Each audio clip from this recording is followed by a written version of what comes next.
Hi there, and thanks for joining us for KARE 11 News at noon. I'm Alexis Rogers. Right now in Wilmer, the Minnesota Bureau of Criminal Apprehension is investigating after a police officer shot a man yesterday. Wilmer police say just after 8 Sunday morning, someone reported a man threatening him with a knife.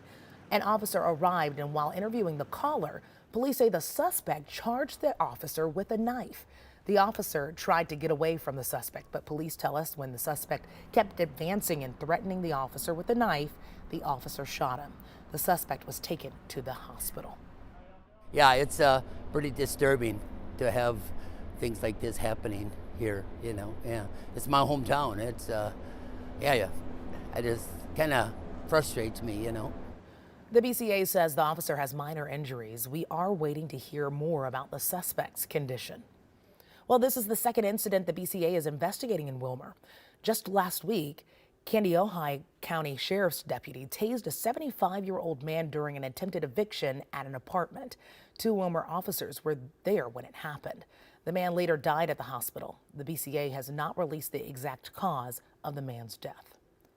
Well, right now, one of the suspects in the 2022 murder of Brooklyn Park, a mother named Zaria McKeever, is facing a jury. McKeever's ex-boyfriend and the father of her child, Eric Haynes, stands trial today on first-degree murder charges. Haynes told investigators he was mad after they broke up. Investigators say Haynes admitted to them that he gave a gun to 2 teens and drove them to McKeever's new boyfriend's apartment to beat him up. The younger boy is accused of shooting and killing McKeever. Attorney General Keith Ellison has now taken over the teen's case from Hennepin County Attorney Mary Moriarty, saying the plea deal she offered him was far too lenient. In less than 2 hours, Metro Transit officials are expected to disclose the state of crime on public transportation based on data from last year. Michelle Beck shows us what we can expect. We know reported crimes on Metro Transit dropped 33% last year. That's between the first and third quarters. Now, what we need to know is how the last quarter did in terms of safety. Top officials say this briefing will serve as a first look of the update that the Met Council will get in just 2 days. Metro Transit's GM and police chief will detail the progress on the 40-plus action items on safety and security, specifically from the last few months of 2023. As for some of the progress that's been made, there are now 5 community-based groups fighting homelessness and substance abuse, plus additional security doing fare checks. And for the last year, Metro Transit has been led by Chief Ernest Morales III.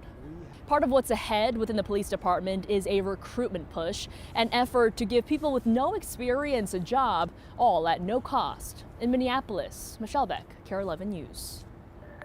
Today, Secretary of State Antony Blinken is back in the Middle East. He's pushing for a hostage release and a humanitarian pause in the fighting between Israel and Hamas.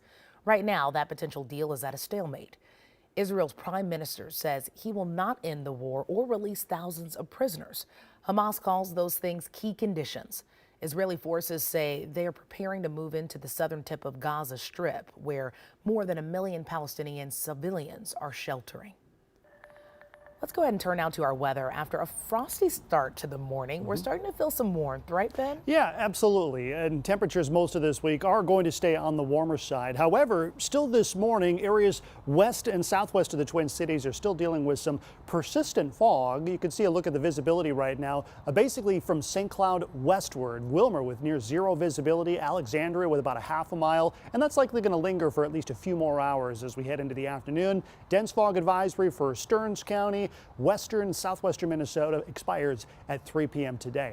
Not seeing that around the Twin Cities, but we are seeing plenty of this hazy filtered sunshine, and the clouds will likely continue to thicken as we head into the afternoon. But again, still should at least see the sun through that veil of clouds. Temperatures rising well into the 40s again today, and guess what? It gets even warmer the next couple of days. But we do have some significant changes in our forecast, including cooler temperatures, a little bit of rain, and yes, the potential and a little snow. We'll talk about all that coming up in a few minutes. Alexis. We knew it had to come at some point. Ben, thank you. In just months, the Olympic